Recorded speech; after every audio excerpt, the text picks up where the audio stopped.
Alright, man.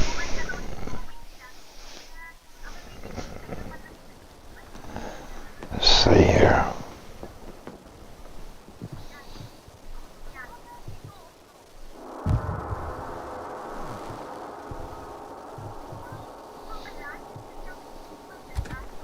We'll start with my Dyson.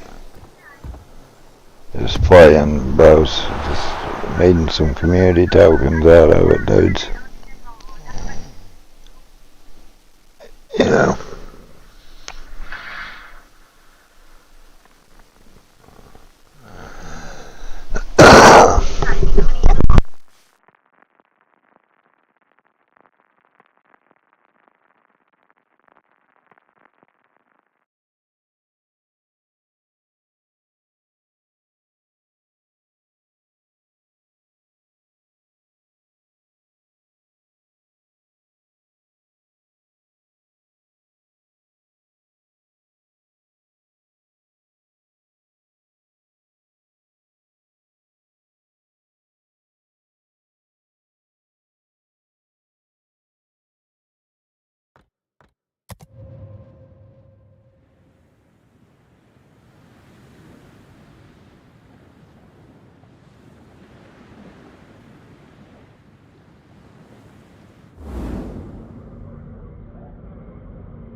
Autopilot mode enabled.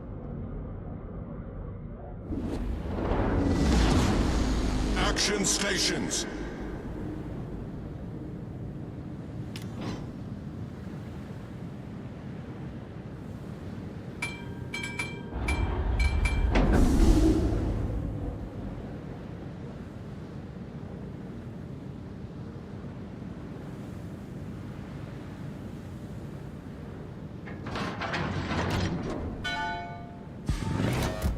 Awaiting instructions.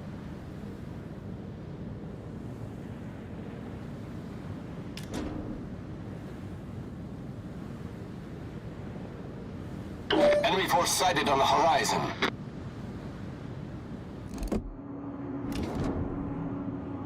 Spotter airborne.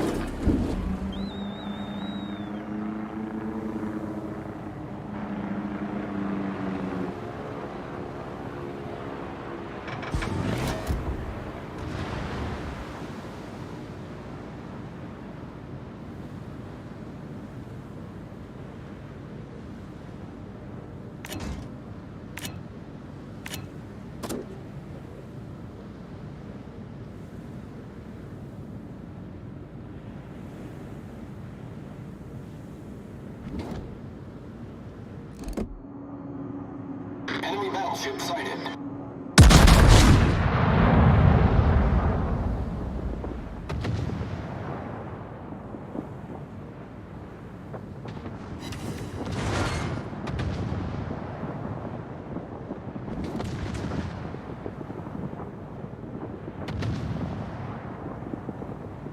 Enemy cruiser sighted.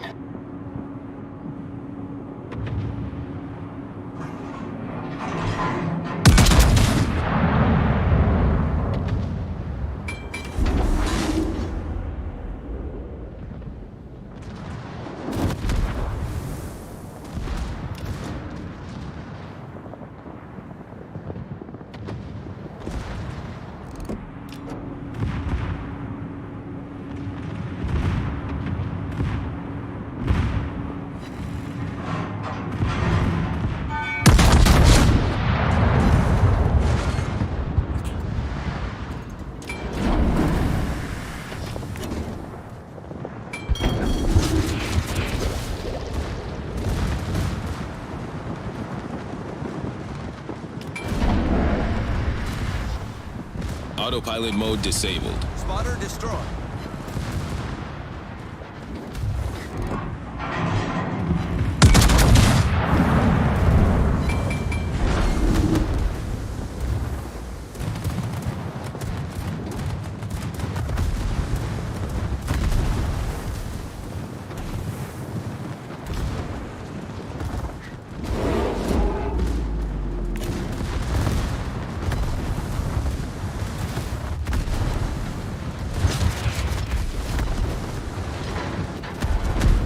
Torpedoes to port.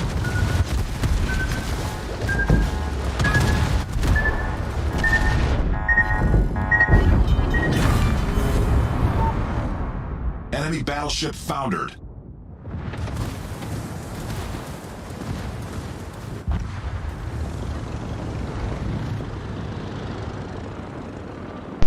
Well, it sucked.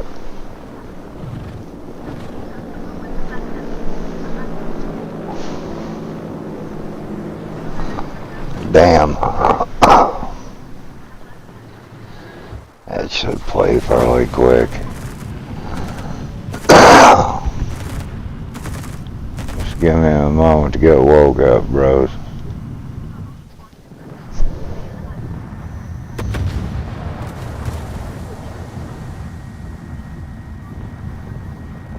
Still drowsy.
Martin County, Kentucky, WSAZ.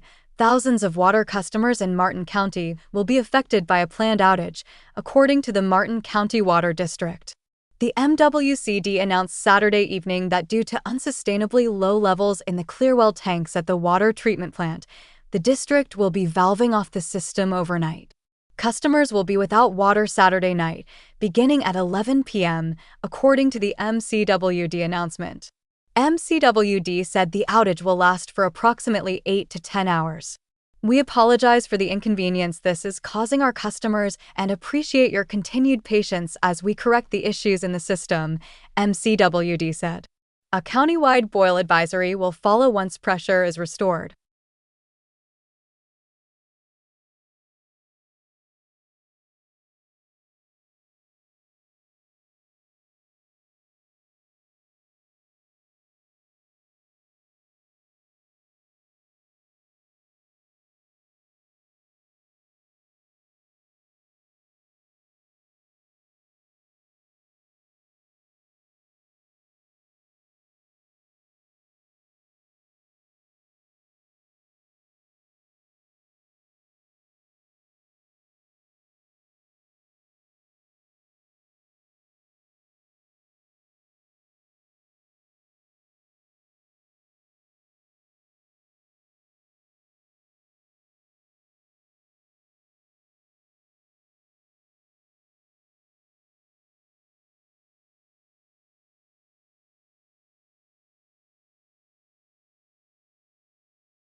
Medically General reviewed by quarters. Doru Paul, MD.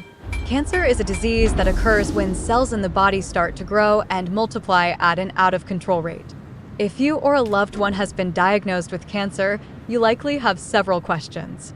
Can cancer be cured? Yes, cancer is curable, but some types are cured more often than others. A cancer is cured when there are no signs of cancer, no further treatment is needed, and it is not expected to come back. There is no way to guarantee that cancer will never come back. Most oncologists, medical doctors specializing in diagnosing and treating cancer, talk about remission rather than cure. Being in remission from cancer means that the cancer is under Enemy control force and detected. responding to treatment. After you have been in complete remission for 5 years, the risk of cancer coming back decreases.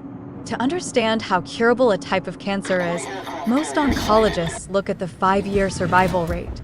This rate describes the percentage of people who will still be alive 5 years after their cancer diagnosis. This rate varies widely by the type of cancer, the cancer stage, and a person's overall health. The most curable types of cancer. The current survival rates are highest for thyroid cancer, prostate cancer, testicular cancer, and melanoma. The survival rate for early-stage breast cancer is also high because of screening protocols. Thyroid cancer. Thyroid cancer is a type of cancer that starts in the thyroid, the butterfly-shaped gland located at the front of your neck. The thyroid secretes hormones that affect your metabolism and physical growth. The 5-year survival rate for thyroid cancers in stages 1 and 2 is between 98% and 100%. This may be because thyroid cancers usually grow slowly. This makes them easier to diagnose early when they are more treatable. Depending on the stage, thyroid cancer can be treated with surgery, radiation therapy, chemotherapy, hormone therapy, targeted therapy, and immunotherapy. Breast cancer, early stage. Breast cancer is a relatively common type of cancer that begins in the breast tissue or lobules. The 5-year survival rate for breast cancers in stages 0 and 1 is 99% to 100%. Breast cancers classified as stage 0 or 1 are located in the breast tissue or lobules and have not spread to the lymph nodes or nearby tissues. Early-stage breast cancer is often detected with screening tools such as a regular mammogram. Early detection is an important way to improve survival rates. Treatment options for breast cancer include surgery, radiation therapy, chemotherapy, hormone therapy, targeted therapy, and immunotherapy. Prostate cancer. Prostate cancer starts in the prostate, the gland located under the bladder in people assigned male at birth. The prostate is responsible for producing fluid to transport sperm. The 5-year survival rate for prostate cancers in stages 1 and 2 is 99%. Prostate cancers usually grow very slowly and are treatable with surgery and radiation therapy. Your healthcare provider may recommend additional treatments, including hormone therapy, chemotherapy, immunotherapy, and targeted therapy for more advanced cases. Healthcare providers can regularly screen for prostate cancer with blood tests and rectal exams. Related. Everything you need to know before a prostate exam. Testicular cancer. Testicular cancer is another type of cancer that affects people assigned male at birth. It starts in one of the testicles, testes, the small organs located in the scrotum. They produce the hormone testosterone, as well as sperm. The 5-year survival rate for testicular cancer is 99% for localized tumors. The 5-year survival rate for people with tumors that have spread to the lymph nodes is 96%. When diagnosed in the early stages, testicular cancer is usually treated by removing the affected testicle. Melanoma. Melanoma is a type of skin cancer that often appears as an irregular mole on the skin. The most common sites for melanoma are areas of the body that receive the most sunlight, like the face, scalp, ears, neck, and hands. The 5-year survival rate for stage 1 melanoma is 99%. Skin cancer is visible, so it tends to be easier to detect early. Melanoma is often treated with surgery to remove the tumor. Skin cancer is the most common type of cancer diagnosed in the United States. Fortunately, it is highly treatable.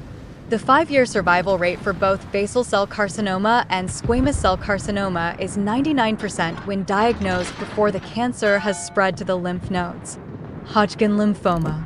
Hodgkin lymphoma Enemy is a type submarine of in blood sight. cancer that begins in the lymph tissue, the tissue that is found in the lymph nodes, bone marrow, spleen, and liver. The 5-year survival rate for Hodgkin lymphoma is between 92% and battleship 95% foundered. when diagnosed in stages 1 and 2. Hodgkin lymphoma responds well to radiation therapy.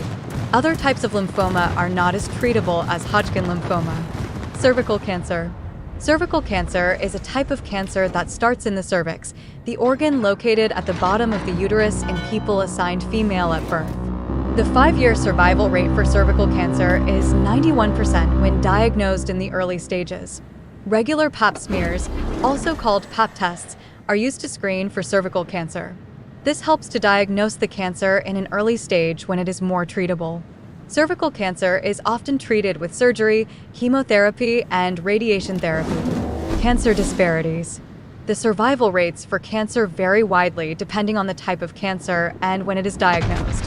These rates are also affected by racial disparities.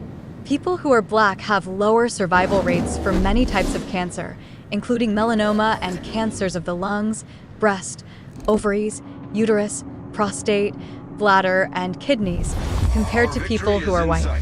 People assigned female at birth who are Black or American Indian and Alaska Native, AN, have the highest cancer mortality, death, rates in the United States. For example, breast cancer is more common in white women, but Black women are more likely to die from it. Racial disparities in healthcare are a result of reduced access to quality care and long-standing systemic inequalities. Changing the system requires ongoing efforts to rectify injustices and work toward health equity, such as addressing social determinants of health. Related study: Black women should begin breast cancer screening earlier than currently recommended. What determines curability? Cancer survival rates vary greatly because they are influenced by the type of cancer, when it was diagnosed, and your overall health. Several factors affect cancer survival rates, including stage at diagnosis. The stage describes how far a cancerous tumor has spread from its original site. In general, tumors that are localized in one area are more treatable than regional or distant tumors that have spread to other areas of the body. Tumor characteristics. Different types of cancer vary by how quickly they grow and spread.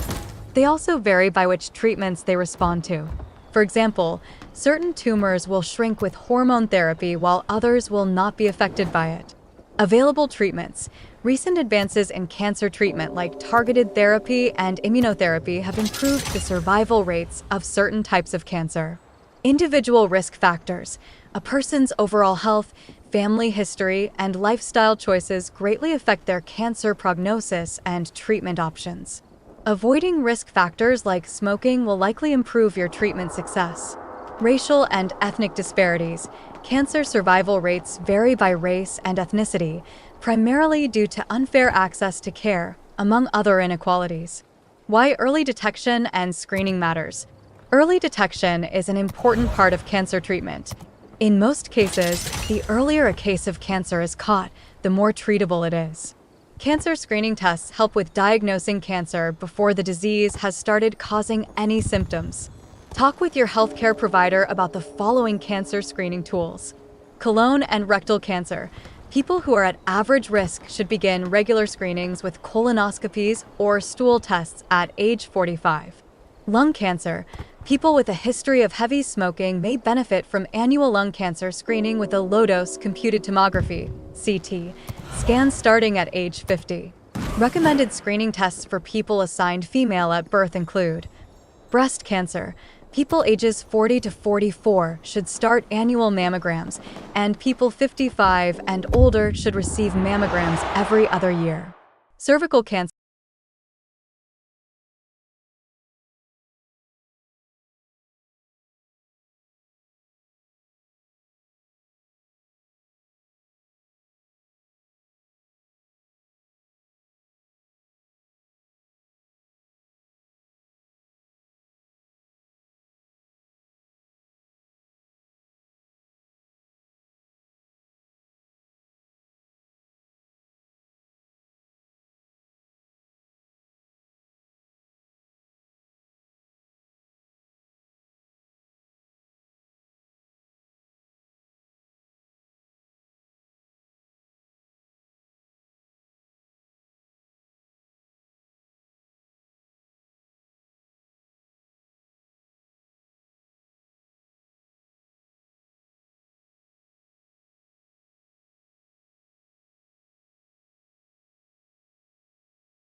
State regulators said that an independent audit into 2 utility companies connected to an alleged $60 million Autopilot mode bribery enabled. scandal in Ohio revealed no change to the rates of West Virginia customers.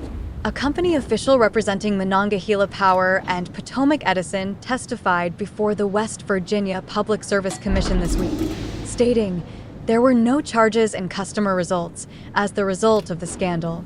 In late 2023, the PSC ordered a $2.5 million credit to be issued to customers of the 2 power companies after a rate increase filing spurred an investigation. The audit was connected to a legislative bailout in Ohio that put a former state House Speaker in prison and resulted in a $230 million fine for First Energy. Regulators also noted more than $220,000 in sponsorship costs were mischarged over the course of 9 years.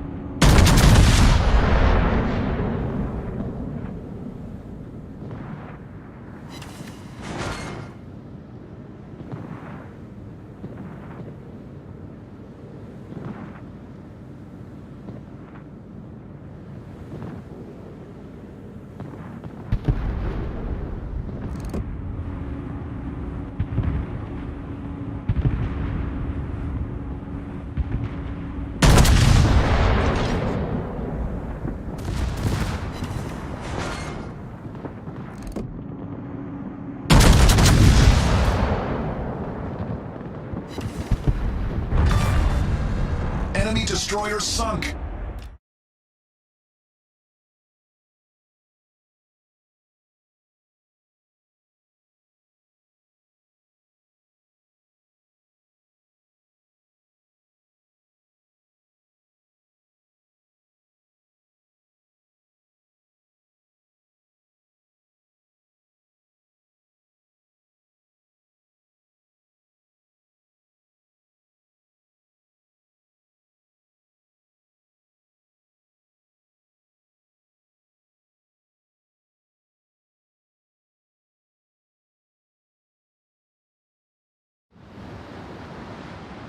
Everybody, back to work. As memories of pandemic-era workplace norms fade, companies are not only pushing employees back into the office, they're getting rid of those that won't. New data shows that full-time remote workers were 35% more likely to be laid off than their in-office peers in 2023, the Wall Street Journal reported. Data from Live Data Technologies found that 10% off remote Autopilot mode employees were disabled. laid off last year, compared to just 7% of in-office or hybrid colleagues. The results follow last year's surge of layoffs and a recent wave The ship of is on job fire. cuts spanning sectors, affecting media outlets like Business Insider, the Los Angeles Times, Pitchfork, and Sports Illustrated, commerce sites like eBay and Wayfair, alongside tech giants like Microsoft. When a hiring manager gets news they have to cut 10% of the staff, it's easier to put someone on the list you don't have a close personal relationship with. Andy Challenger, the senior vice president at the outplacement firm Challenger. Gray and Christmas told the Journal, attributing the emotional distance to the difficulty of establishing rapport virtually. Simply put, it's out of sight, out of mind, said Croft. This stocked Adobe.com. See also layoffs surged 98% in 2023, and it could get worse this year. Report. George Penn, managing vice president at the advisory firm Gartner, says this comes as no surprise. A 2021 survey from the firm revealed that managers and execs think of in-office employees as higher performers. Managers believe employees who work remote are lower performers than those that come to the office. Autopilot Brian mode Croft, enabled. the chief of human resources research at Gartner, previously told the Post. They will on average be more likely to lay off those who are working remote than those who are coming into the office. Simply put, it's out of sight, out of mind, he noted. Speaking the Journal, San Antonio talent acquisition specialist Alyssa Siski confirmed there is little personal connection to remote workers, making them easy to get rid of. That's why it was unsurprising when Siski, 40, was laid off in 2022 from her fully remote role, at which her boss was based in England. Fully remote employees were 35% more likely to be laid off than their colleagues who came into the office. Vector FusionArt, stock.adobe.com. But the results from Live Data Technologies also found that remote workers are more likely to quit a job, with 12% of remote employees leaving their company and finding a new job within 2 months last year. Only 9% of hybrid or in-person workers did the same. We warn them. Easy come, easy go. David Risch, a recruiter working in the supply chain industry, told the Journal. A company's going to invest in someone who's investing in them.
Autopilot mode disabled.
Riley Gaines believed that the individuals who have to take legal action to be accepted as women are men.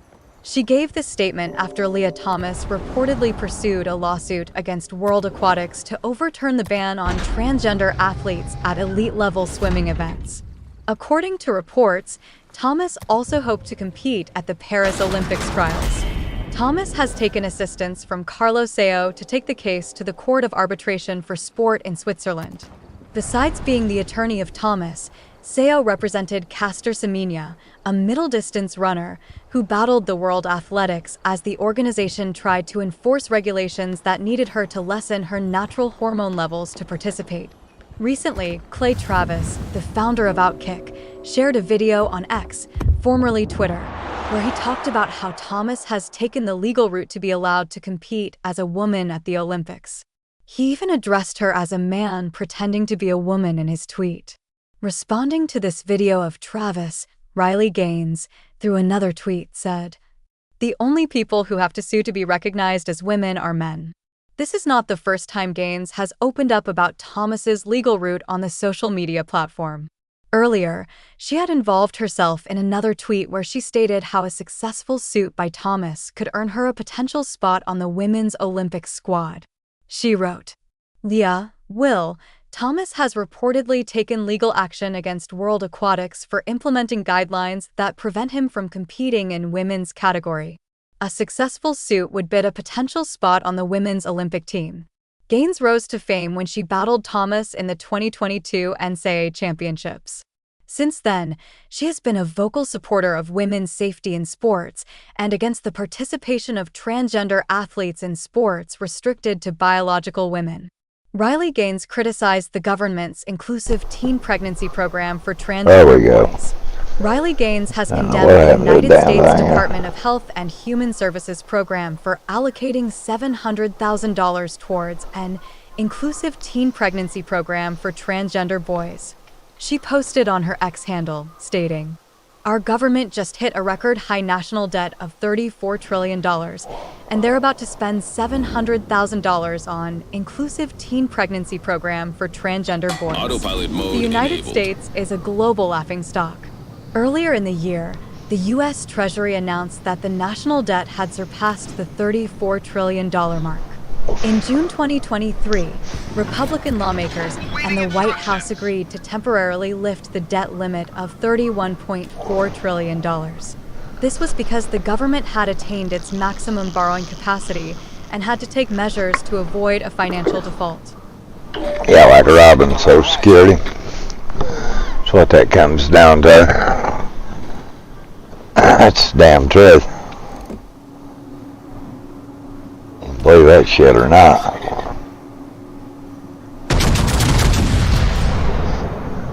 That's exactly how they get the money, and then they go to fucking cutting welfare and everything else because they think that's the right thing to do to turn right back around and fund fucking illegal immigrants into the United States.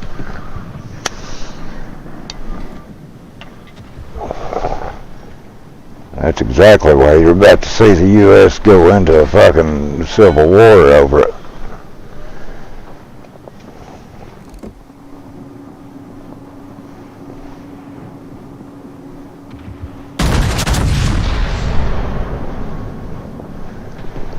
That's no shit, dude. That's the times we're living now. Bullseye.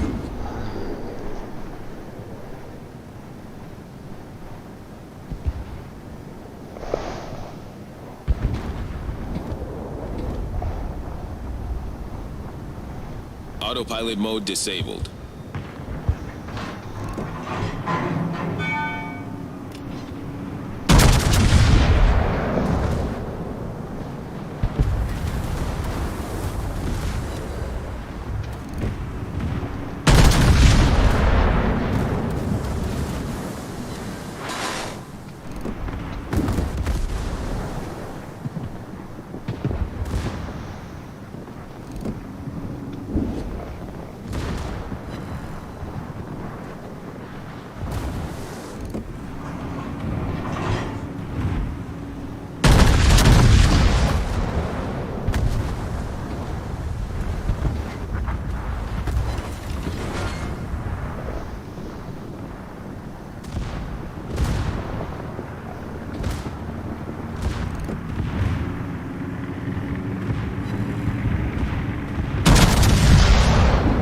Torpedoes to port.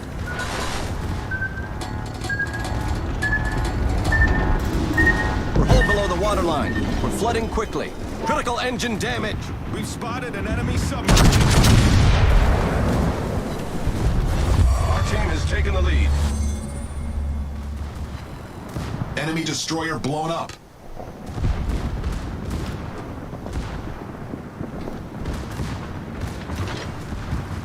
Problem solved, sir.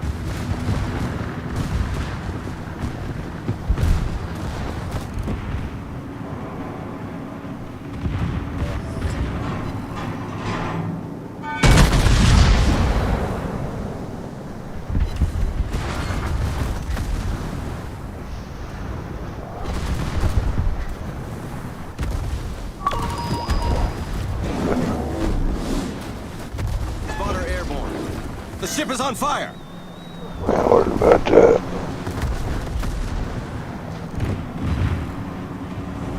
Let's get our guns lined up here.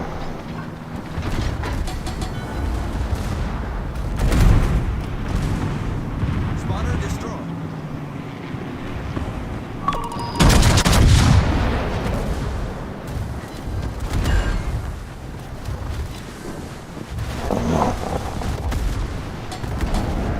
Come on there, honey bunny, you can do this.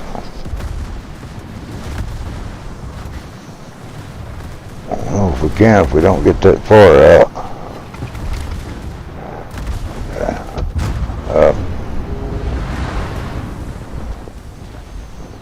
We blow, bros.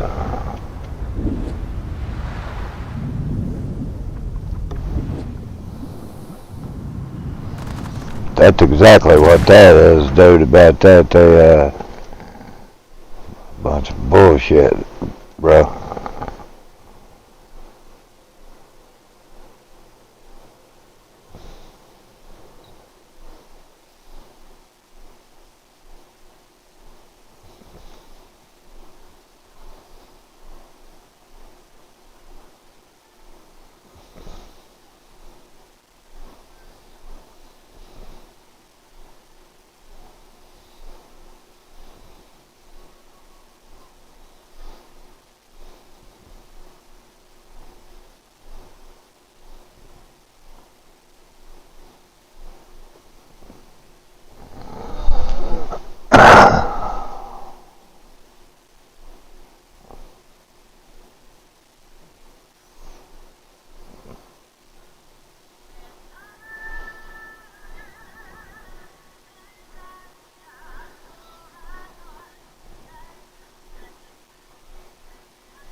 Yeah, let's see what old Gafford says here. Basement fan mail Friday. First question. This is a good one because I can answer this one. Were you in any contests and won? Dana, you probably were in a couple of contests, huh? I don't know. Oh, like I won this. I won a couple of speech team contests. Yeah. That's a contest. Yeah. Yeah, I won. Oh, good for you. I won the state tournament in Colorado in high school. Good for you. And I won the national tournament when I was a freshman in college. You go, girl. Thank you. Yes. Jesse, did you ever win anything? Contest. I won a tennis racket at a raffle at my club That's when I pretty was good. 11. Oh, you still remember that, huh? Yeah. Have the Still racket? remember it. I'm so unlucky. I never win any of those lotto things. Yeah. It's the only time I ever lucked out. I won a carpet at Macy's. I want to carve it at Macy's, okay. Hey, Harold. Speech and talent. We did Mars Day and the Time. And we finished last, but we lobbied to finish first. So You do the bird? we did the Bird and Jungle Love. I was Mars. Jungle Love. Wow. There you go, Judge. Jungle Love. Okay, so I beat Jimmy Fallon at Coney Island in some of the games. That's but more importantly, when I was in high school, I won the singer sewing contest. I used to make my own clothes, and it was statewide for teenagers, and I won. I used That's to make awesome. coats, Did they used teacher to make facing. your own clothes back then? Yeah. With a pattern or not a pattern? I wore a uniform. What the pattern? Yeah, definitely. I used to love clothes as a kid. And Well, let's see, dude. I won a bench press contest in 1990 in Emmaus, Pennsylvania at a fire hall.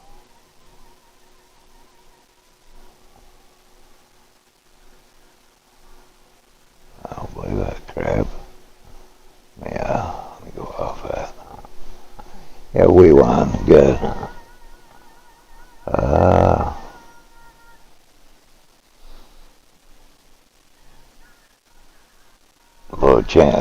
Bullshit, man. I don't believe that much water is going into California right now. After a heavy amount of rainfall, but an expert has warned that there is little chance it will refill. The Colorado River Reservoir, which lies between Nevada and Arizona, has seen a slight rise in water levels over the last week. This came following some heavy rains in the western U.S. At the beginning of January, Lake Mead's water levels stood at 1,068 feet. Since then, it has steadily increased, and now, after the wet weather, stands at 1,072 feet as of Friday, January 26th. But Jennifer Pitt, National Audubon Society's Colorado River Program, damn, I just got blessed, bro. You riding, man. Bit of rainfall helps. Holy shit, dude. What's causing Lake Mead's low water level? Ooh. For more than 20 Ooh, you know the match, Otis got blessed, bro. has declined as Colorado River water uses Oh, shit on me. and climate change is making this worse, Pitt said.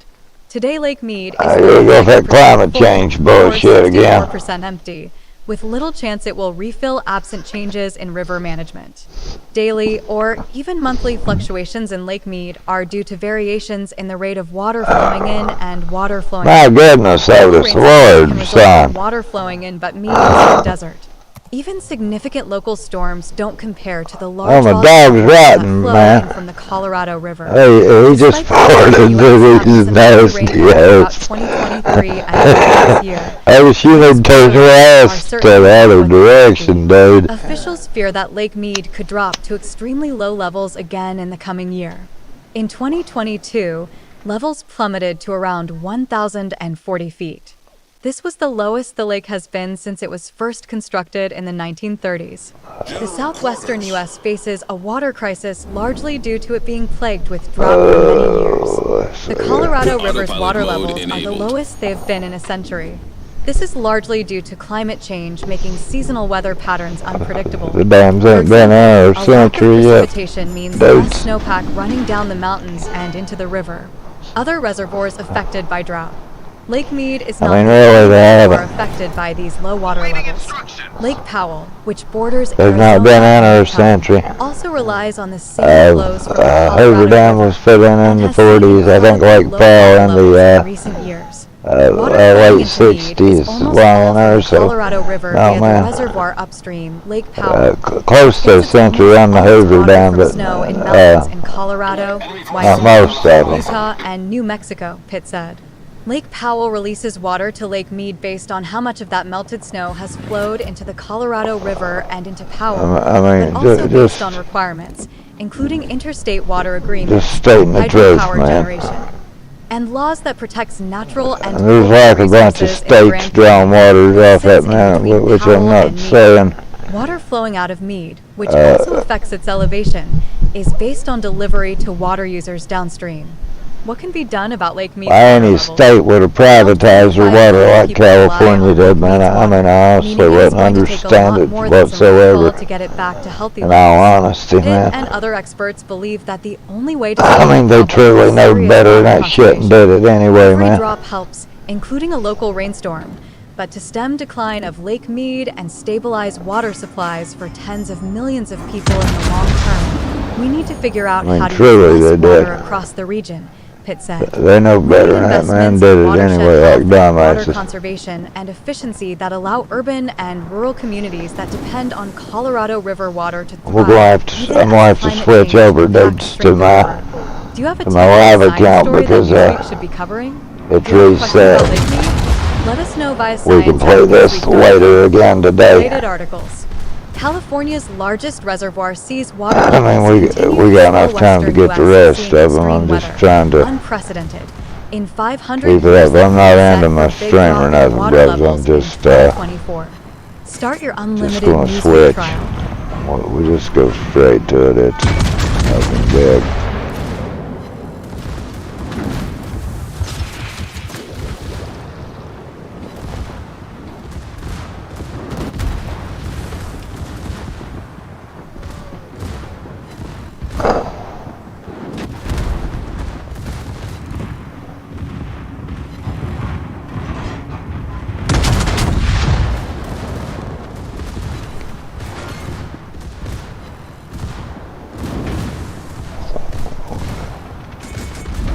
Autopilot mode disabled.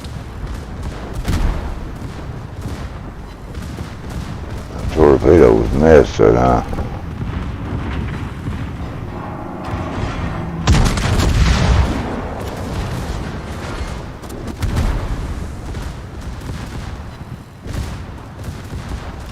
Torpedoes to starboard.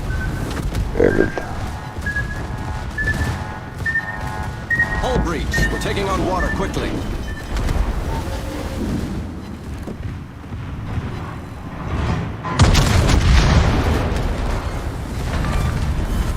Enemy cruiser sunk. Enemy cruiser destroyed. Problem solved, sir. Let's get slow and McGee here. Let's keep going to the right, left.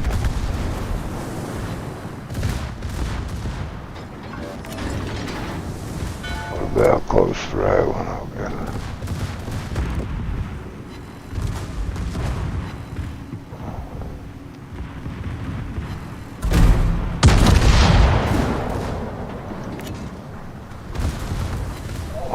Let's start cutting back so we can hit the one.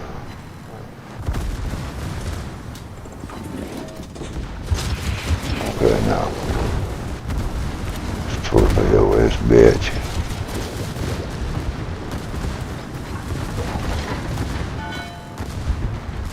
That might sink him, but we better be prepared. The ship is on fire.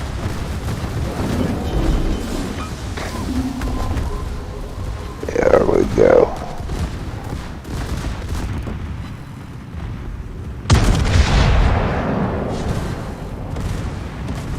Problem solved, sir. Oh no.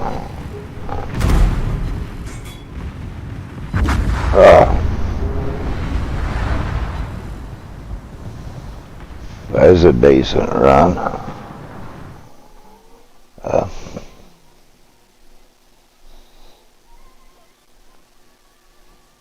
Yeah, I don't believe that bullshit about the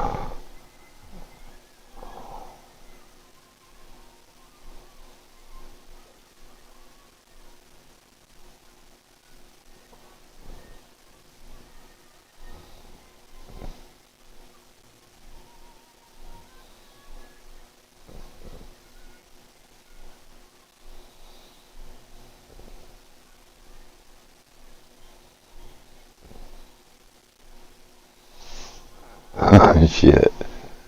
Okay.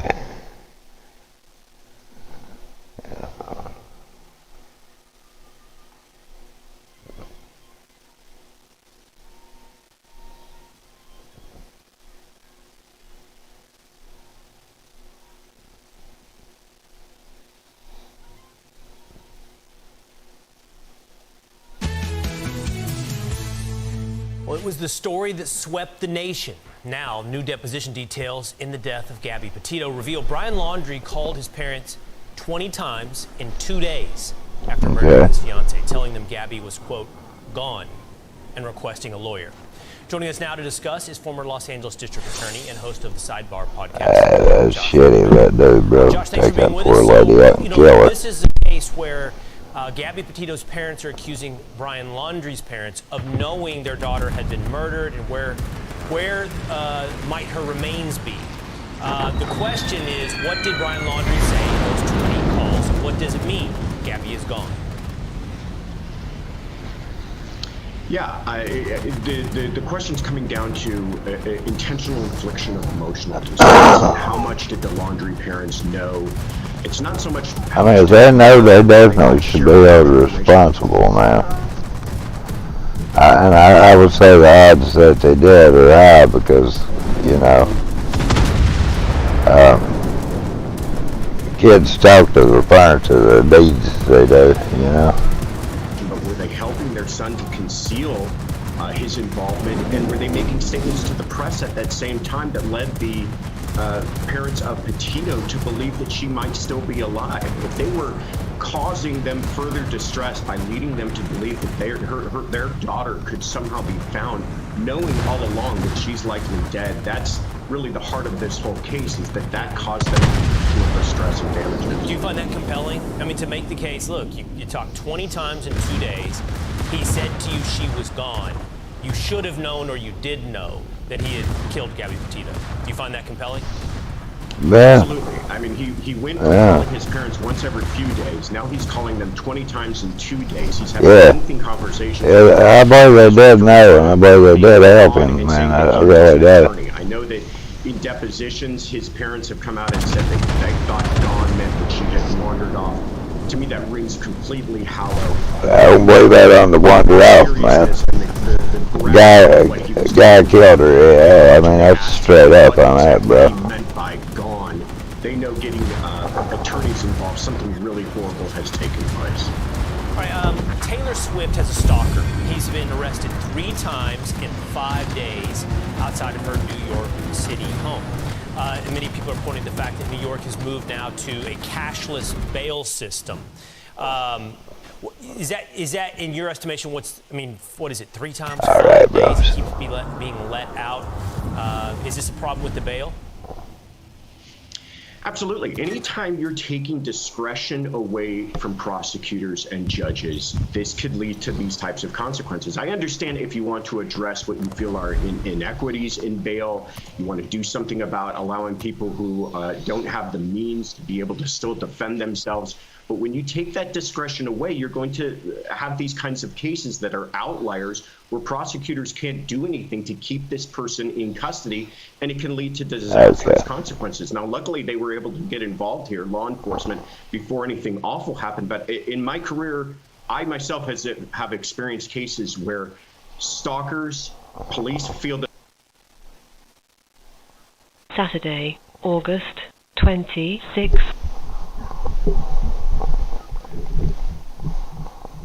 That's yesterday. No. August. Damn, that is back. Wow.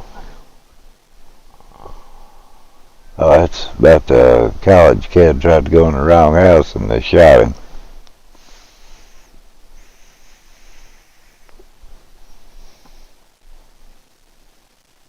(2023) 01:54 and 05 seconds. Okay. Where's your emergency first? Hi, somebody's trying to break into our house. What's your address? They're trying to break in the front door. They're banging on it. Yes. Hey, they don't live there, do they? No, nobody else lives here. They just broke the window. Oh, my boyfriend just shot through the door. What? My boyfriend just shot through the door. With a gun? Yes. They just broke through the door and my boyfriend shot. Please get here fast.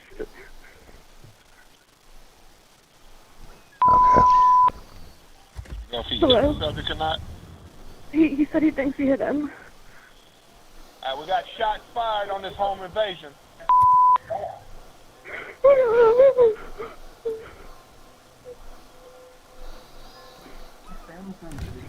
Yeah, let's just keep doing it this way. That way we... Damn. Freaking out. Okay, y'all say they broke the door. Did they get in? No, they didn't break in, but they broke our door has glass on the top and they broke the glass panel.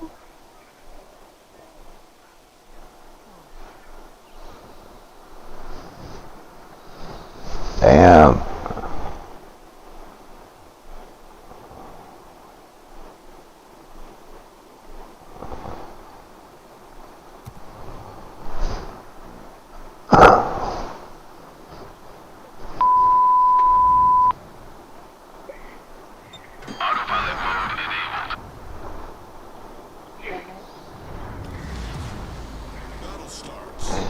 It's sad, bros, but I mean,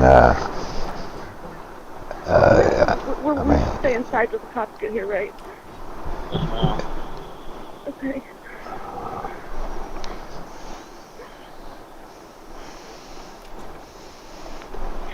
that is sad, man. I mean, the kid was probably drunk, didn't realize he you know, busting people's windows, bro. So, I mean, what's it? That's sad. I'm just freaking out. I mean, he ain't bad about it. It doesn't look like there's anybody on the camera, but I can't tell.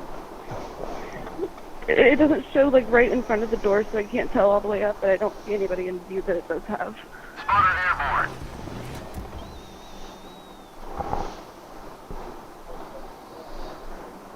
There's somebody out there? I'd say There's somebody out there, you saw him? laying out there shot, bro. No, my boyfriend. Somebody laying down, is it male or female, can you tell? Is it a male or female? He's laying down. It's a man and he's on the ground.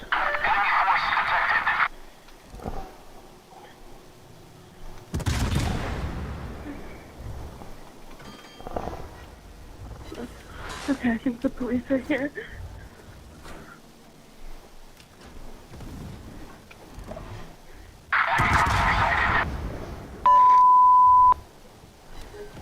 I know. Autopilot mode disabled. Yeah.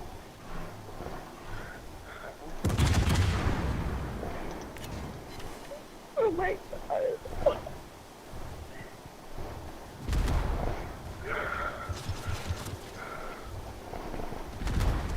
I know he was trying to break in.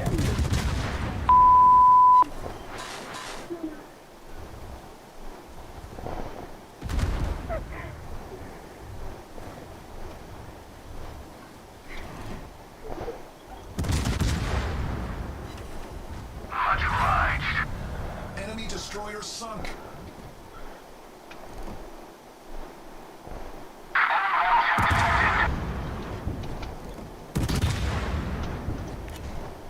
Spotter returning to ship. Alright, man, the police are gonna make contact with you there outside, alright? Okay, thank you. Alright, you're welcome.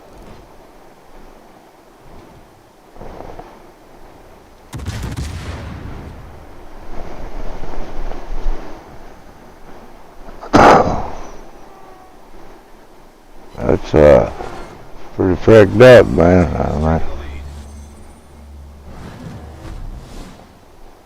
you really say that to people, man. They're defending their property, dudes. They have all the right in the world to do it.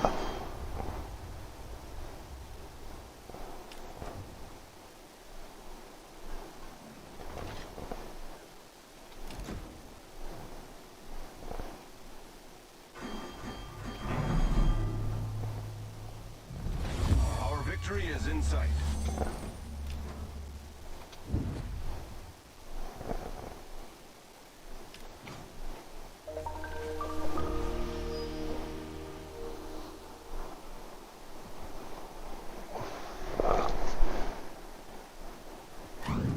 President Joe Biden and Vice President Kamala Harris held their first joint campaign rally of 2024 today in the Commonwealth of Virginia. And the not-so-dynamic duo took a break from their bragging about how great Bidenomics is and instead framed the next election as being about one issue only. I don't think this court and the MAGA Republicans have any clue about the power of women in America. Well, you got any clue of America, you commie bastard. But they're about to find out. Joining us now. Yeah, I think you're Mr. Revolutionary War. Governor, fantastic to see you. Interesting that duo picked the Commonwealth of Virginia, where former Governor Ralph Northam explained how. Oh, yeah, you mad? Are you mad? Tell him again, bro. Huh? Go on. Man.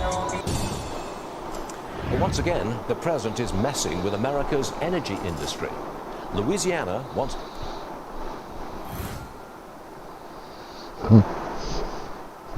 He's a damn douche, Joe Biden is, bro. That's facts. to build a big nat gas export terminal. It's a $10 billion project that would enhance America's position as the world's largest exporter of low-carbon nat gas. Biden and the Greens are determined to stop it. At the last minute, the New York Times reports, the project had to be checked. At the last minute, they want to check for its climate impact. Biden's punting. The climate check will delay everything, probably till after the election, and then he'll declare the project doesn't pass climate muster and it will be cancelled. That would probably mean the end for any other nat gas export terminals to be built. How about that? Imagine it. The world can't get the benefit of the least polluting fossil fuels. Shit. Any fossil fuels. That's fucking drugs, man. New York Times headline: Biden officials poised to delay big gas project. The writer clearly wants a delay. In the Washington Post, Ben Jealous, the executive director, asks if Biden will stand up to big oil. He clearly wants the cancellation of nat gas projects. A little history, please. America invented fracking. That's a way to extract nat gas from shale deep underground. Fracking produced a bonanza of homegrown gas that allowed us to reduce our carbon emissions more than any other industrial country. But the Greens don't want us to help anyone else if it means using any fossil fuel. They're against it, period. Energy is an election issue. Trump says on day one he would drill, baby, drill. President Biden had serious trouble with voters when he ended America's energy independence. Beating up on the nat gas industry may make him popular with the Greens, but not with the rest of us. I like my guess. Oh, that's for damn sure, bro. He ain't popular, period, bro. John, the film, I mean, I want to play. In fact, we should play. The Environmental Protection Agency will hold a hearing on California's EV mandate. That mandate basically bans the sale of new gas cars by 2035. Climate guy Mark Morano is with us this morning. Mark, a contrarian question. We hear that last year, 2023, was the hottest year ever on record. So what's wrong with banning gas-powered cars by 2035? Well, first of all, if you want to get the hottest year on record is pretty much declared almost every year, every other year. It's based on hundredths or tenths of a degree difference, many times within the margin of error of the data set. And even the NASA former head global warming scientist said it's a political statement. It's meant to create fear, meant to push politics like an EV ban. And if you were actually worried about climate change, the last thing you would think of is EVs are the solution. It takes 500,000 pounds of materials, including raw earth materials, to make one average-sized Tesla battery. EVs dig the earth, and not in a groovy 1970s Brady Bunch way, Stewart, but I mean they dig the earth deeply with emissions, with environmental standards, and we're farmed all of that out to the countries with the worst human rights and environmental standards. And of course, Chinese-owned factories in Africa with underage kids. So even if you're concerned about global warming, EVs are the answer. But if they accept California's mandate, that rapidly becomes a national mandate, doesn't it? It'll be adopted by all the other states, almost inevitably. That would mean this country will ban gas cars by 2035. I mean, do you really see that happening? Nope. Well, I see a major collision coming and a battle. Here, I worked when I was in the United States Senate Environment Public Works Committee as a staffer, not a senator. We dealt with this California waiver. The Trump administration dealt with this. It's back again. What this basically says is California is going to be granted the right to set federal vehicle transportation policy. That's what this is. That's what the California waiver is in layman's term, is we're going to let Governor Gavin Newsom dictate the future of gas-powered cars. This has to be stopped. It's unlawful. We need to have consumers make this choice. The whole idea, I think, was the Honda EV concept you just showed. We should be excited about new technology, but instead, people are like, wait a minute, they're banning the competition. If these EVs are so great, why do you ban the competition? Same thing with solar and wind. Why do we ban coal, oil, gas, restrict it, ration it in order to have the winner, which is politically selected? And that's the bottom line, is consumer choice and what makes sense logically. And this doesn't make sense logically from a climate-obsessed way. Related story. The administration has announced a $1 billion plan to provide green school buses to districts across the country. Yes. Okay, you're laughing, so you don't think it's a good investment? Well, I think even the corporate media like Washington Post, which is run by Jeff Bezos, which is pushing these kind of electric vehicles, they couldn't even spin this successfully. In the article that the Washington Post is promoting, they're talking about years of infrastructure to even power this green electric bus fleet. Plus, we have recent history. Sweden had to shelve theirs because of cold weather. They weren't operating. Philadelphia spent some upwards of 20 million plus, and their buses eventually disappeared due to maintenance issues. They are forcing a energy transition on the public and on our infrastructure in our country. Insurance job, bro. Insurance job. Burn her down. This is just another example, and it's due to this Inflation Reduction Act, which will pump out billions of dollars in federal mandate subsidies for decades into the future, unlike Obama's stimulus, which expired after a few years. So that's because the president's slush fund sets herself up. Startups, wow, look at this, record profits, investors, green that's no shit, bro. Coming in. It's because it's the illusion of prosperity from the government selecting these winners and losers. Electric buses aren't going to do, but the only thing electric buses will do is make virtual learning come back for students, as they won't be able to get to school. Them kids already fucked up enough, man. I mean, really. Blackout. And California is very well known for the blackouts. You're painting a very dark picture, Mark Milano. Come back and do it again. We'll see you soon, the Climate Depot guy. Thanks a lot.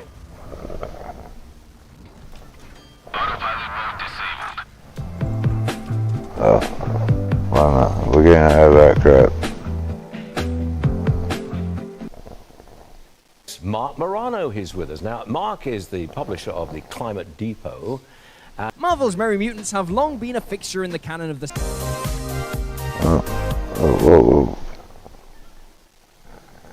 So that's why I'm like putting it on that crap, bro, because,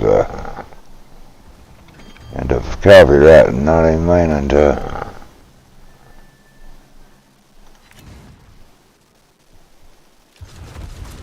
There we go.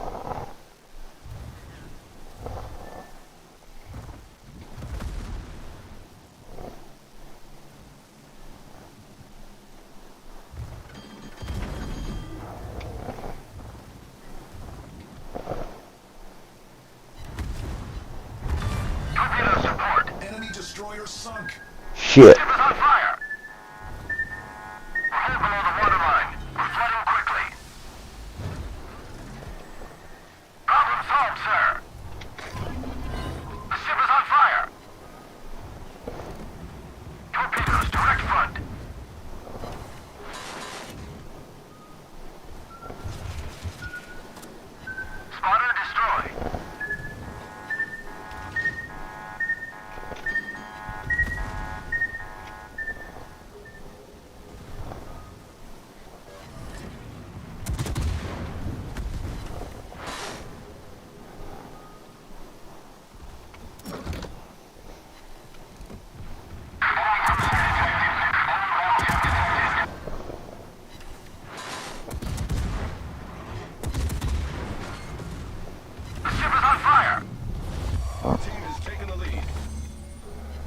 Probably not gonna make it, bro.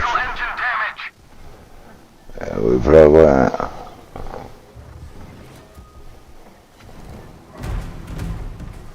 Well, yeah.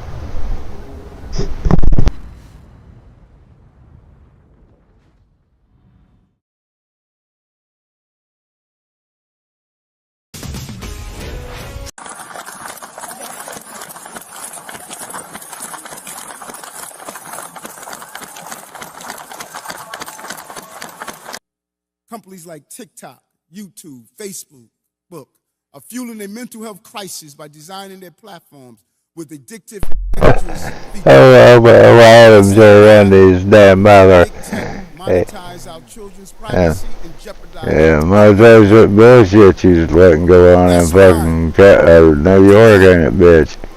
Dr. Ashwin Fassan, is issuing a health commissioner. So they don't want New Yorkers throwing it out there, what's going on. So, They gonna cut him off from the fucking media. Oh, Lord. They figured, fuck it, bro, can't shut them down one way, we'll just cut the fucking access off here so they can't tell how rotten and shitty we are here. That's the truth, man. It's 1930s Germany all over again, bro.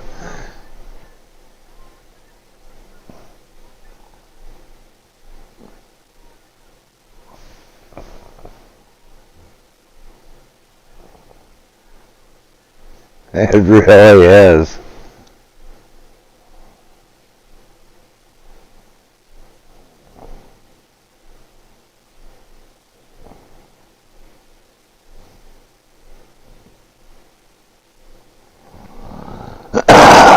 They want to remake Roadhouse, bro. They were not fuck with that movie, man. Spacey, Swayze, he did. They would not do that, man.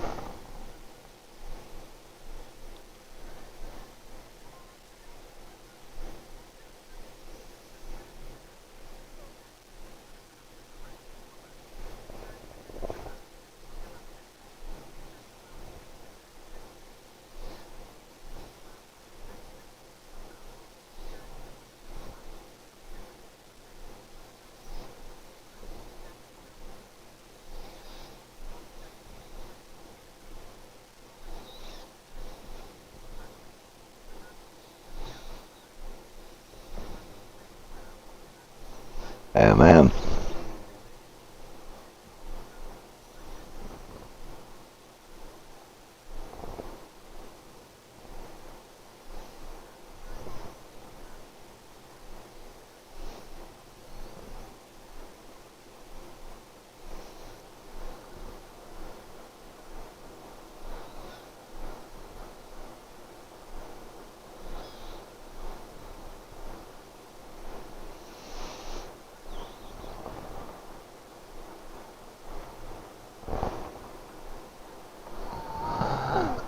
Yeah, very.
Kenneth Eugene Smith, the Alabama convicted killer put to death Thursday night by nitrogen gas, was served a last meal hours before his execution, corrections officials said.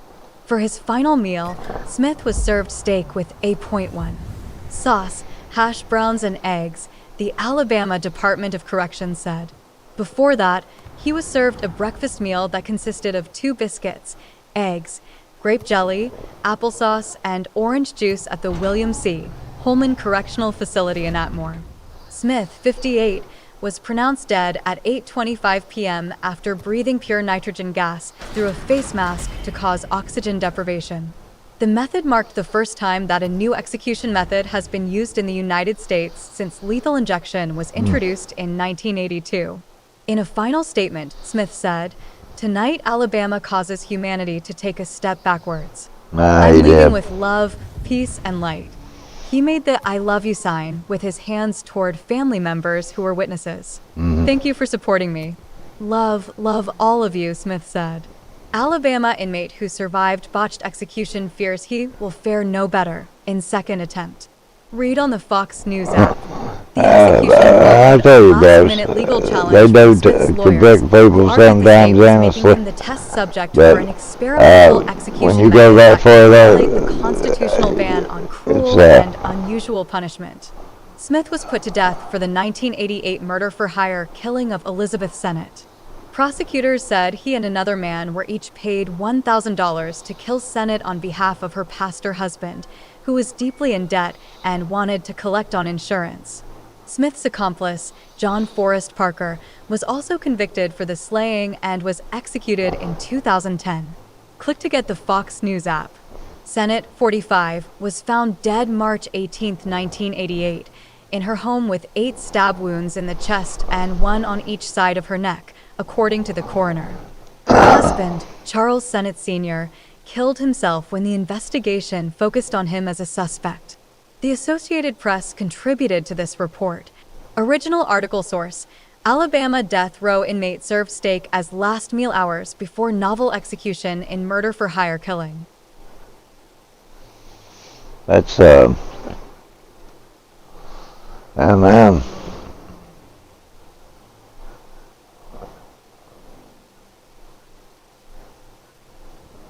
I mean, really, much really to say about that, man. I mean, in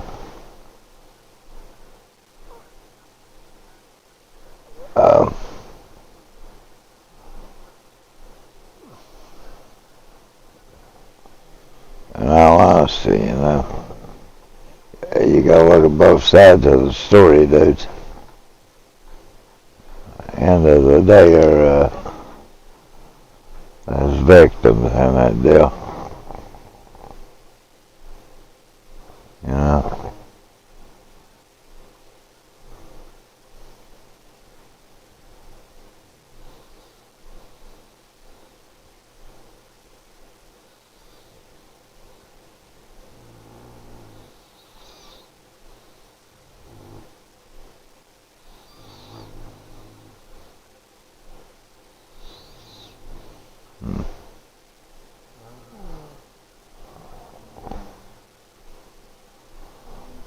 Let's see here.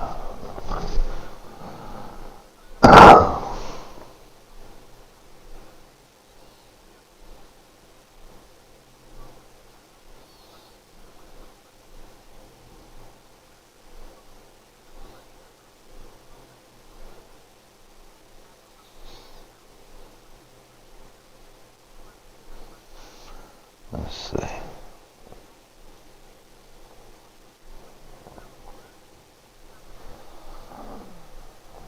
An estimated 201 cases of coma per every 100,000 people are said to occur annually in the US and the UK, according to 2022 research published in the scientific journal Brain Communications. While differing opinions exist among experts when it comes to defining coma, it is generally characterized by a lack of awareness in which a patient is deeply unconscious and does not experience a sleep-wake cycle. In this state, a person cannot be woken up. Diabetes, head trauma, the use of certain medications, brain hemorrhage, and infections are just a few of the many potential causes of a coma per Cleveland Clinic. Given that a coma is a serious medical emergency, That's who's patients are in I need see of for prompt cancer, care. it's Cleveland Depending on the Clinic. degree of brain damage, death or recovery from coma may occur within hours, or it may take weeks.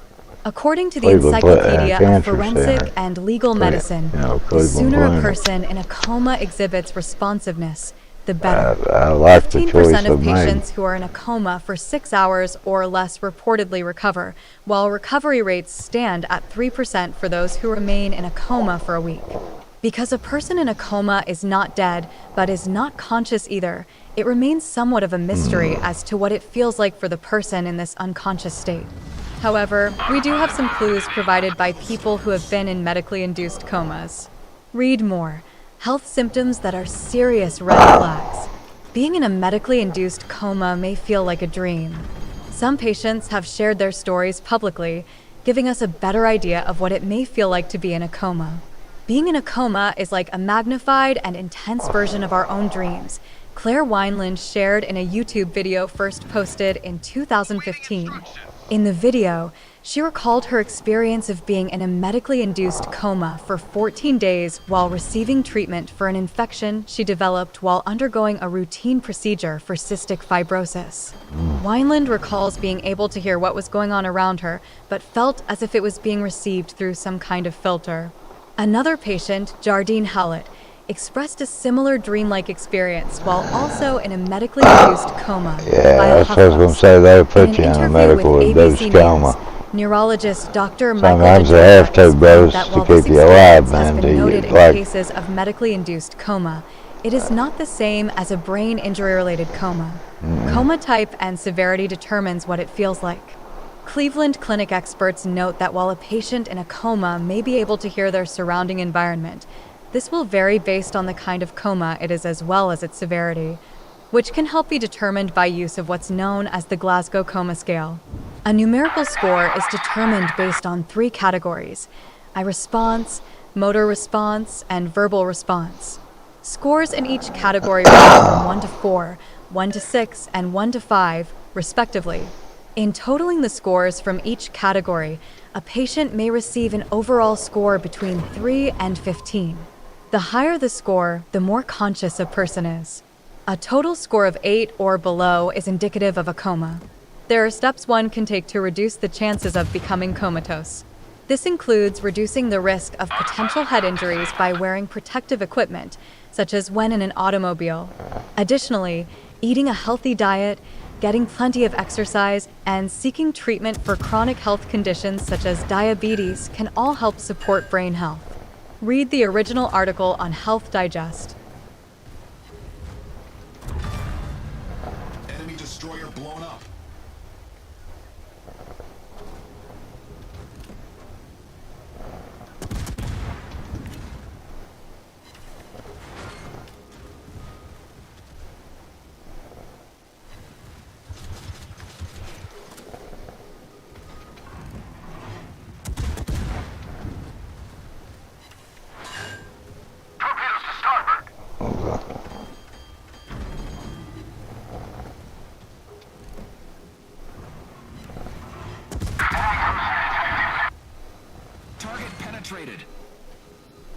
yeah, well, that one got you. Yeah, we got you, bro.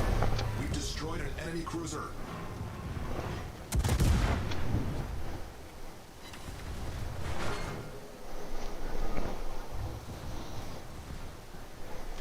Oh, let's try to switch sides there in case we got a ride by him.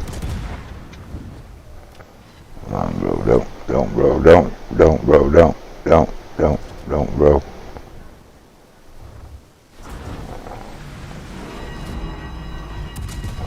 The enemy team has taken the lead. The ship is on fire. Problem solved, sir.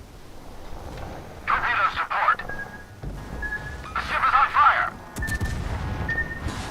We're hull below the waterline. We're flooding quickly. Torpedo support. Torpedo support. That's it. Yeah. Damn.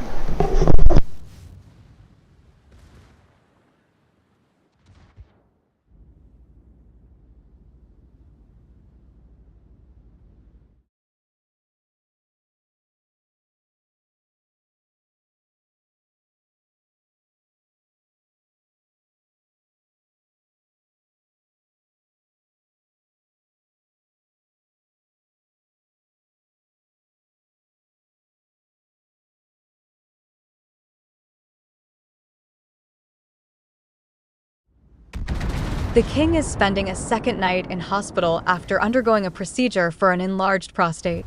The Queen visited her husband at the London Clinic in central London on Saturday, the same hospital where the Princess of Wales is being cared for following abdominal surgery. Camilla, wearing a white blouse and black jumper, arrived in a black Audi car at noon on Saturday and left about 3 hours later. The Queen's visit on Saturday was her second to the private hospital since she arrived with Charles on Friday morning ahead of the procedure. She told people inside the London clinic on Friday that the king was doing well after the procedure. Charles took time to visit his daughter-in-law, Kate, who was on the 12th day of her hospital stay after undergoing a successful major operation last week. A Buckingham Palace spokesman previously said the king was admitted to a London hospital for scheduled treatment. The spokesman added, "His Majesty would like to thank all those who have sent their good wishes over the past week and is delighted to learn that his diagnosis is having a positive impact on public health awareness." It is not known how long Charles will spend in hospital, but reports suggest he could remain there over the weekend. The king arrived back in London from Norfolk on Thursday afternoon, ready for the procedure after squeezing in a couple of behind-the-scenes official duties. Prime Minister Rishi Sunak wished Charles the very best for his treatment and a speedy recovery afterwards, a Downing Street spokeswoman said. The monarch was diagnosed with the benign condition on January 17th while staying at Birkhall, Aberdeenshire, after going for a checkup because he was experiencing symptoms. The king is understood to have wanted to share the news to encourage other men to get themselves checked. Charles, who only acceded to throne 16 months ago, cancelled engagements and was urged to rest by his doctors ahead of the corrective procedure. The exact nature of the 75-year-old's treatment is not known. NHS England said the enlarged prostate page on the NHS website received one visit every 5 seconds on the day the King's diagnosis was announced, with further huge boosts in visits in the days that followed. The Queen had previously said her husband is fine and looking forward to getting back to work. News of his diagnosis came on the same day that Kensington Palace announced the princess was in hospital after undergoing abdominal surgery. Kate, 42, is not expected to carry out official engagements until after Easter, with the Prince of Wales clearing his diary of official duties for the time being. Register now for one of the Evening Standard's newsletters. From a daily news briefing to homes and property insights, plus lifestyle, going out, offers, and more. For the best stories in your inbox, click here.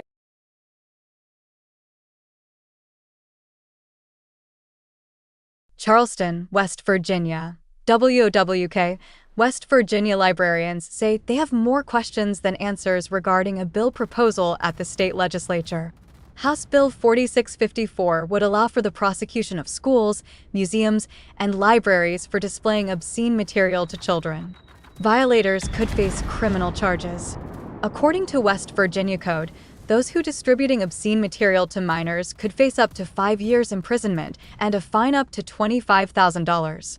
Schools, libraries, and museums are currently exempt from that law. Librarians say the terms of the bill are too broad, beginning with the characterization of obscene material and what is considered obscene. Librarian Todd Duncan said without a clear definition in the bill, it presents a gray area for his entire industry. Parents' Bill of Rights introduced in West Virginia legislature. How are we going to track that? Are we going to have to go through our entire collection and books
that are potentially obscene?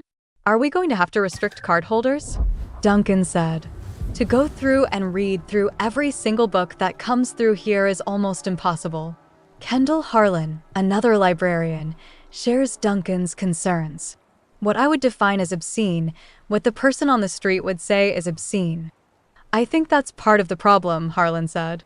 It's very subjective and dependent on our personal values and beliefs. Harlan also wonders if charges were handed down, who would be held responsible. Would it be library directors, staff, board members? Who would be the party deemed responsible? Harlan asked. Without these answers, librarians say their jobs could become logistical nightmares. The bill has become a polarizing topic in the community. On Wednesday, 31 members of the public voiced their opinions before the House committee as the bill was presented. Brian Rates, another librarian, also opposes the bill. I also believe in liberty and freedom. They are the basis of our country. They are the basis of our libraries, Rates said. On the other hand, Rusty Williams said librarians have a responsibility to protect children from obscenity. Why do we need obscene matter in our schools and libraries? Williams said. At this time, it is unclear if or when the bill could be brought to the floor for a vote. Copyright 2022 Nexstar Media Incorporated. All rights reserved. This material may not be published, broadcast, rewritten, or redistributed.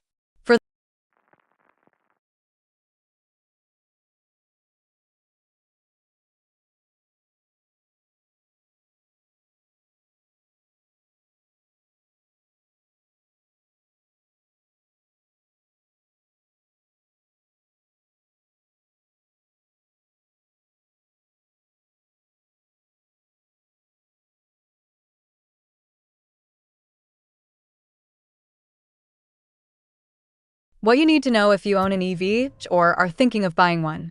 The pictures are scary. Long lines of nearly dead Teslas and other electric cars waiting for a charge station to open up. News stories that tell the tale of stranded owners whose electric vehicles suddenly get half the range they should because of freezing temperatures and charge stations that are slow or don't work. And yet, plenty of electric car owners are sailing along just fine without these issues. What gives? We had to find out, so I sat with Steve Kosowski, manager of long-range planning and electric car expert at Kia. Like all car companies, Kia has tested its EVs in sub-freezing temperatures, sweltering summer weather, and more to understand the best way to ensure every battery performs the way it should. Here's what I learned, and some of this is eye-opening. Electric cars and winter driving, what you should know. Battery range doesn't dissipate in cold temps. It's merely slow. That's because the exchange of positive and negative ions, which is what creates electricity, takes place in a liquid gel. In cold temperatures, Steve said, liquid is sluggish, and just as it would be more difficult to swim through jelly than through water, the ions are slow to move, reducing the amount of energy they can produce. Once they warm up, though, the range is restored too. Not what you've heard. That's why I asked the next question. Why is range reduced then? What impacts range of electric vehicles? Using the heat. You go out to your car and start it, but it's cold.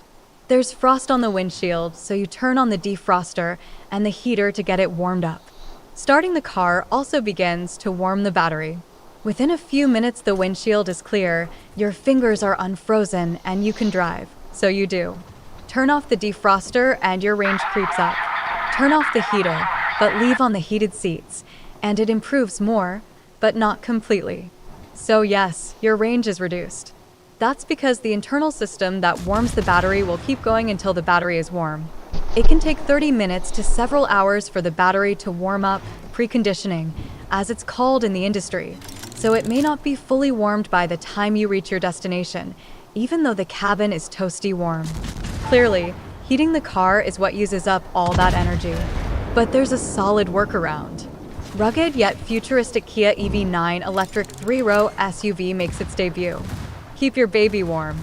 Just as experts tell us to start our car and warm it up before we drive it on cold days, electric cars need to be warmed too. Using your owner's app or settings in the multimedia system, you should be able to set a time to precondition the battery before you start the car. Ideally, this should be an hour or two before you plan to drive. As you program your home thermostat for comfort and efficiency, you can also set the heat and defroster so the car is toasty warm and the windshield is clear when you're ready to go. If you can park in a garage, all the better, since this should reduce the ambient temperature at least a bit and reduce the likelihood of frozen door handles or charged doors, which can freeze over in snowy, icy weather. However, even if your door handles and charged door are frozen, preconditioning the car and cabin should help with that. Warm the car while it's plugged in. If you can precondition the car while the car is plugged, all the better. That should result in a net zero depletion of battery power, Steve said. Again, using the app or multimedia screen settings, you can program the car to warm up in the morning before you head out. Then unplug it and you're ready to go. Warming the car while it's charging is great at home or at a public station where others are not waiting to charge. Part of the ire of EV owners is waiting for others to charge while they sit happily in their car with the heat running, which means the car will take longer to charge. Charge at home when possible. And install a level 2 charger. This is basically a 240V outlet, which is what is used for a household clothes dryer. I installed one in my garage, and it cost about $150. To buy a level 2 adapter is about $300 to $500, though many car makers include one with purchase. A level 1 standard household charger is typically included too. Charging at home will typically have a very low cost, $1 or $2 a day, less if you're only replenishing the 30 or 40 miles you drove that day. Use your app or multimedia charge screen to program the time you want the car to charge, when rates are cheapest, of course, and for the health of your battery, only charge to 80%. This will make your battery last longer, which we have learned by overcharging our phones and laptops.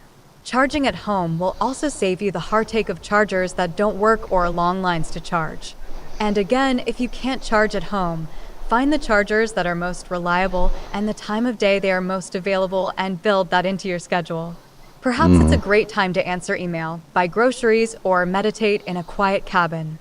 Can't plug in at home? How to best use public charging. Not everyone can plug in an electric car in at home, but they can still precondition before turning on the heat.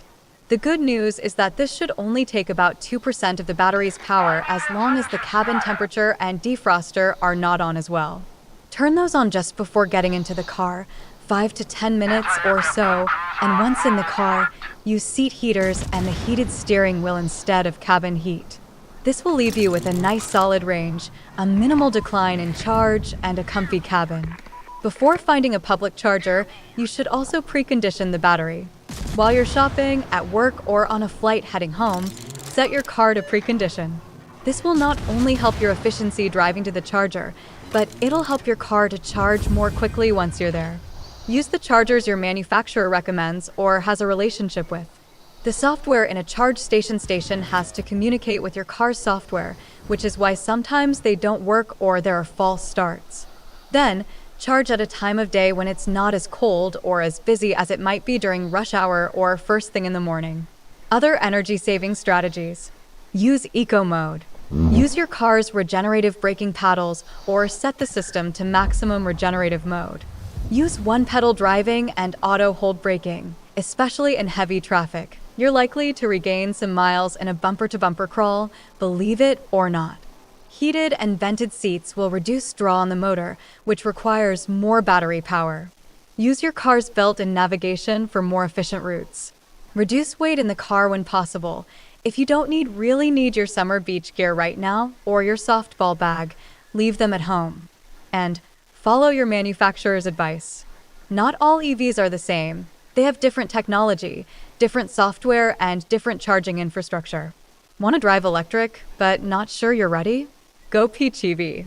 This is a great option. Steve told us a plug-in electric hybrid is the perfect answer to days when charging or range are a challenge. A PHEV uses both a gas-powered engine and a battery electric motor to power the car. Typically, you can drive 30 to 50 miles on electric, enough range for most daily driving, errands, and more. From there, the hybrid motor kicks in, giving you gas-powered miles, heat, and more. For optimal electric range, you should also precondition the battery, as you would with the full electric system, and minimize Have you ever wondered why some signs seem to effortlessly face life's challenges, while others find it more difficult to confront them? Mental strength, the ability to bounce back from setbacks, is a trait that varies among individuals. Plus sign combination, Capricorn and Leo. According to astrology, certain zodiac signs possess unique characteristics that make them exceptionally mentally strong. In this vlog, we'll delve into the astrological realm to unravel the mental fortitude of the 4 zodiac signs. So, if you're curious to know if your sign made the list, keep reading. Aries. Aries, the first sign of the zodiac, is known for its bold and fearless nature. Individuals born under this sign are natural leaders who thrive on challenges. Their competitive spirit and determination make them mentally strong. Aries faces obstacles head-on, channeling their energy into finding solutions rather than dwelling on problems. This proactive approach to life contributes to their mental resilience. Leo. Leos are characterized by their confidence, optimism, and strong sense of identity. Their mental strength stems from the ability to maintain a positive perspective, even in challenging situations. Leos possess a natural charisma that attracts people, providing a strong support network. This sign thrives on recognition and applause, using external validation to reinforce their inner strength. Scorpio. Scorpios are known for their intense and mysterious nature. This water sign has a unique form of mental strength rooted in emotional resilience. Scorpios fearlessly delve into the depths of their emotions, confronting both the bright and dark aspects of their psyche. This self-awareness and acceptance contribute to their ability to navigate the ups and downs of life with grace. Capricorn. Capricorns are the disciplined strategists of the zodiac. Their mental strength lies in their practical, goal-oriented approach to life. Capricorns excel at creating long-term plans bullshit on that one, bro. I'm just saying. I don't believe in some of that. I kind of do, but that's got bullshit on that one. You know. Trying to see what my weather is for today, bros. So, looking like rain about all damn day. It's yeah, bad. Gloomy Sunday. You know. Okay. Oh.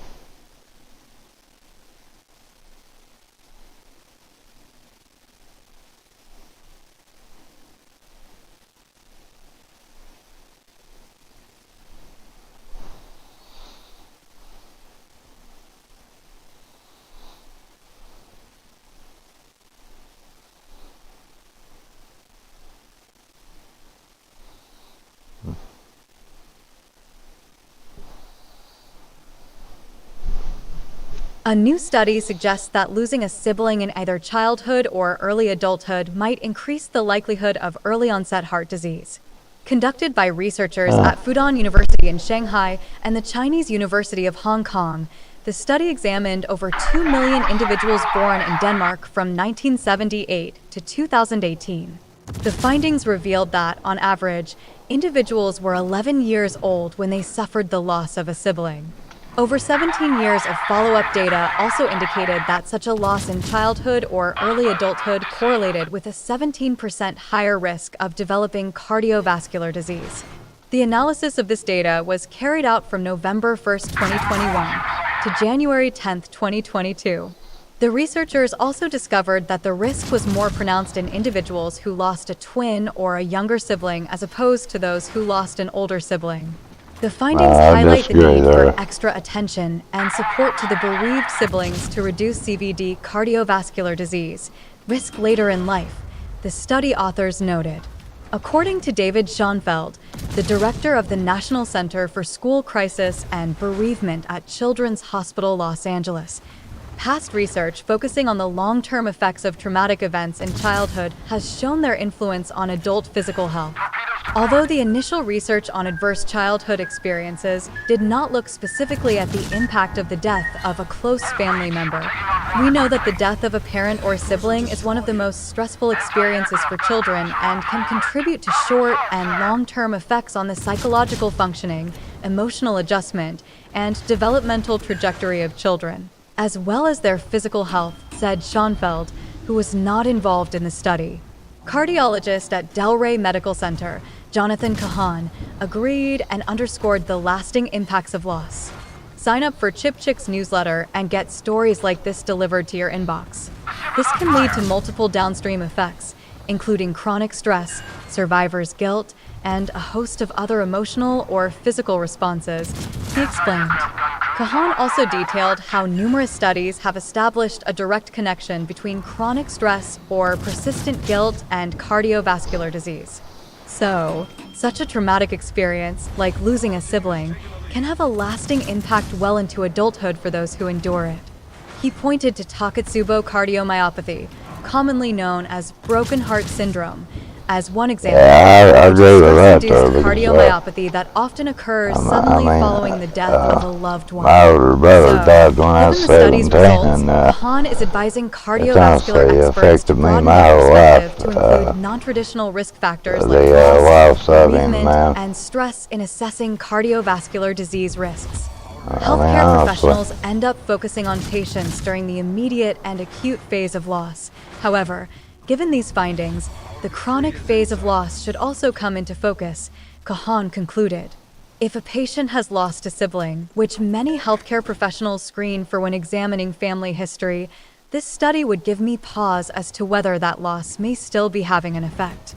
To read the study's complete findings, which have since been published in JAMA Network Open, visit the link here.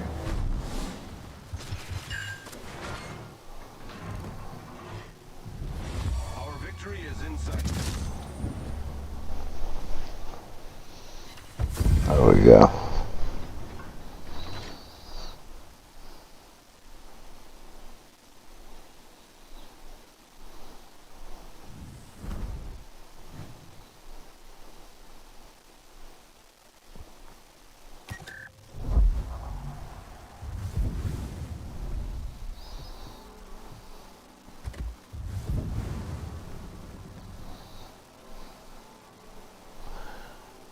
I think these count. Yeah, we're going to use them on him.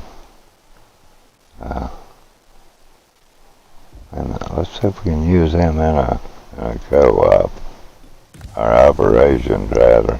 Nope. Maybe if I can co-op.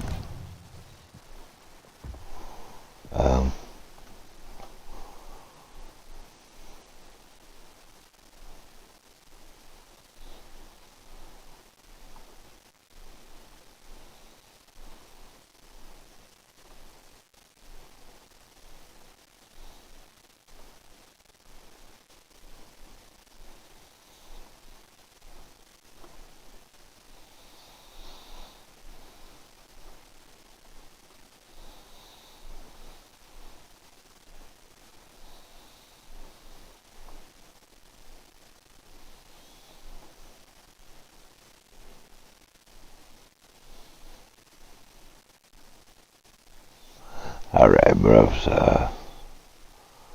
give me a second. I'm gonna make me a cup of coffee real quick.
orders.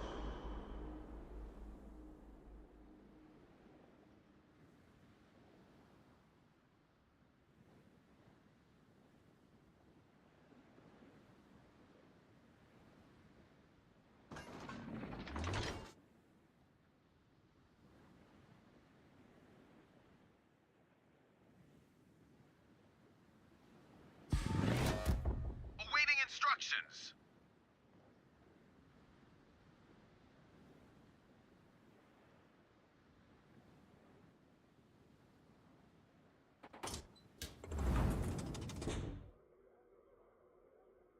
Autopilot mode enabled.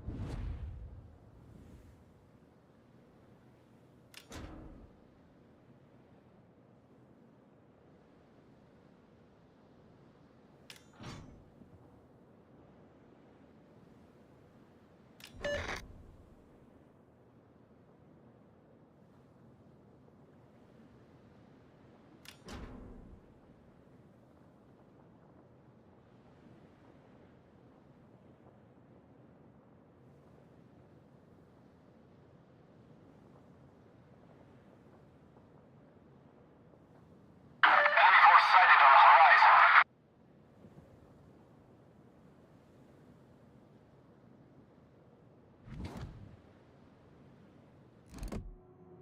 Enemy cruiser sighted.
Torpedoes, direct front.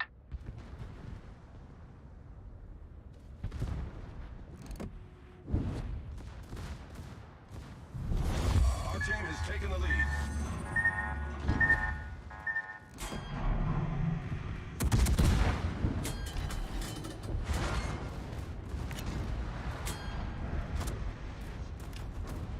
Destination reached. Autopilot mode disabled.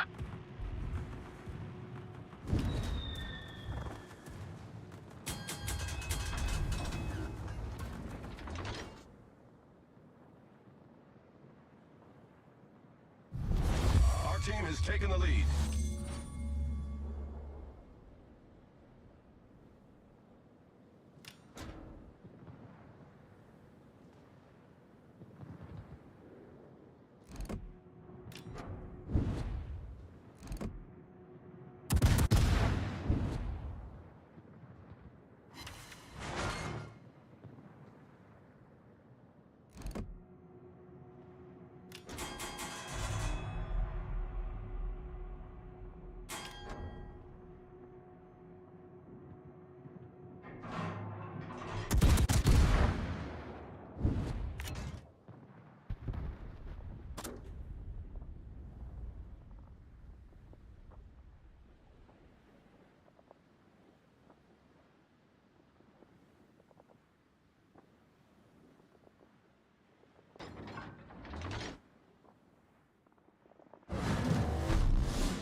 orders.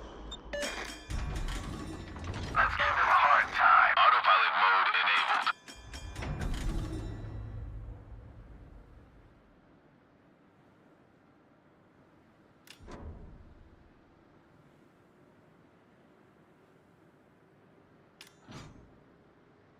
Many thanks. Awaiting instructions.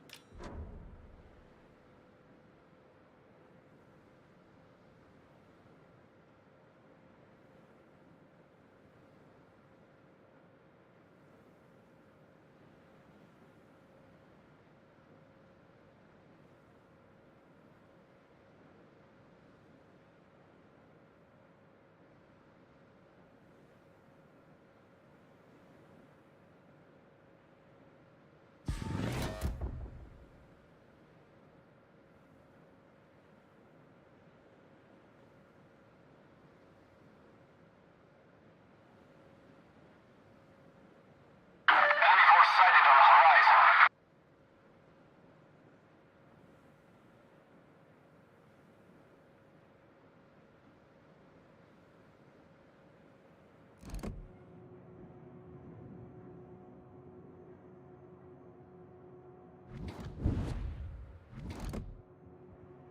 Enemy cruiser sighted.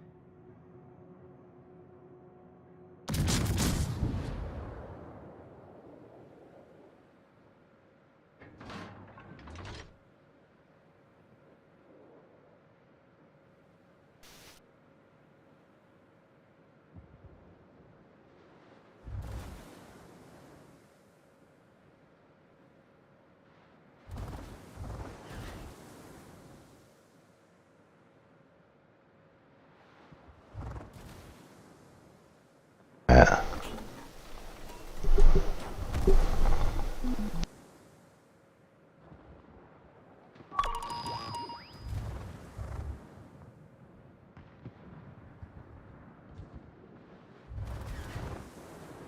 Oh, whoops. Okay.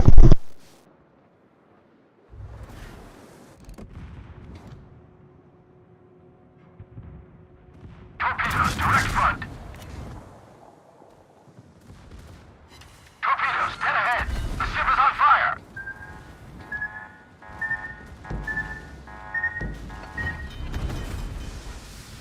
Smoke generator started. Problem solved, sir. Autopilot mode disabled. Torpedoes to starboard.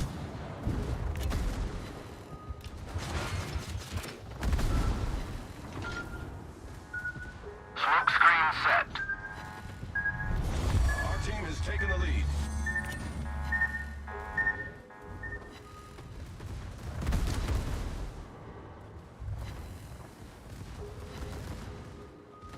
Don't fire at your allies. The ship is on fire.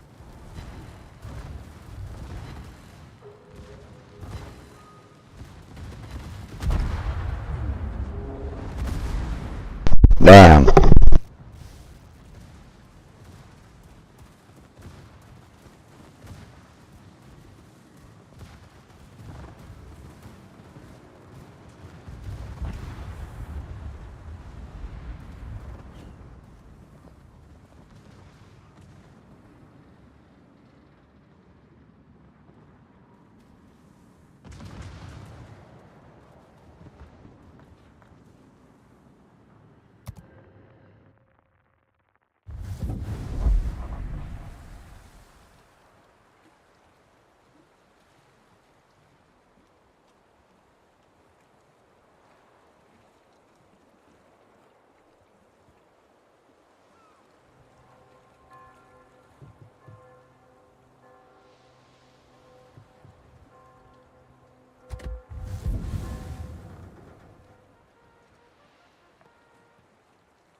starts.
team has taken the lead.